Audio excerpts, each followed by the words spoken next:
punta lang kayo sa GCash account nyo, then punta kayo sa profile mo, then click mo yung link account, then piliin nyo yung GCash card, then syempre pipiliin nyo yung order a card, select nyo lang yung send me a card. Then dito makikita nyo guys kung magkano yung babayaran mo. So make sure meron kayong balance na 250 or above, no, para makapag-order tayo, ma-proceed yung order natin. Then fill up the form.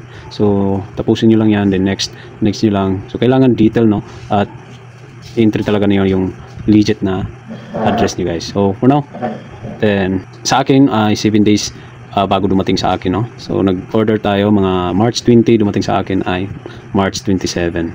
So yan na yung ating card guys. So yun guys, dumating na rin yung ating GCash card. So yan, simple lang pala kumuha nito.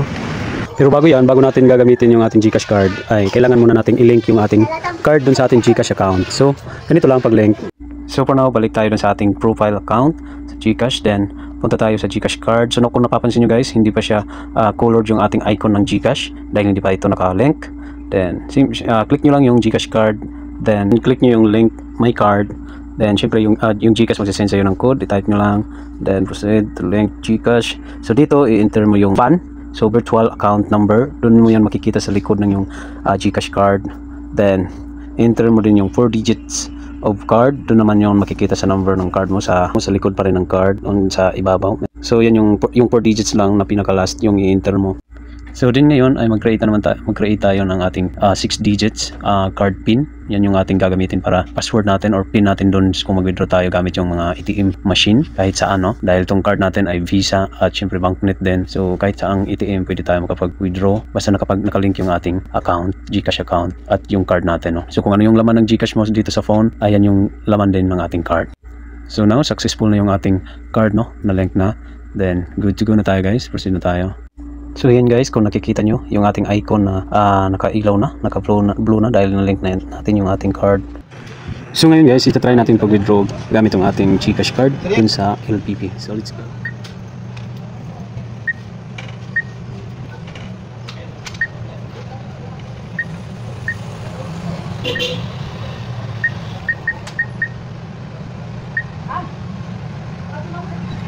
Transaction complete.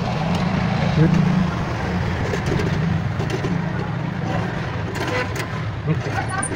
Kung nag-cash out tayo ng 500, yung deduction is I think 18 or 16-18. 2 for balance and 16 para sa pag-withdraw. So ngayon, try natin mag-withdraw ng malaking amount. So kung magkano yung deduction, kung same lang ba sa magpa-cash out tayo sa labas or same lang doon sa mga gamit yung ATM, no?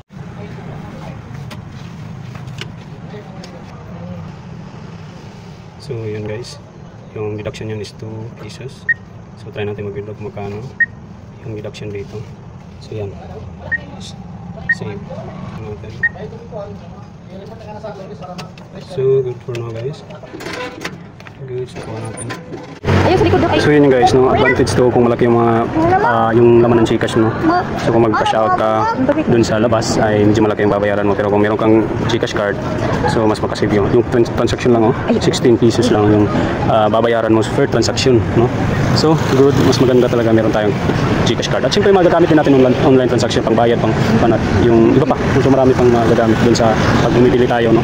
Meron silang machine na ginagamit, sa swipe lang natin or i-tap lang natin, no? So for now, goods now.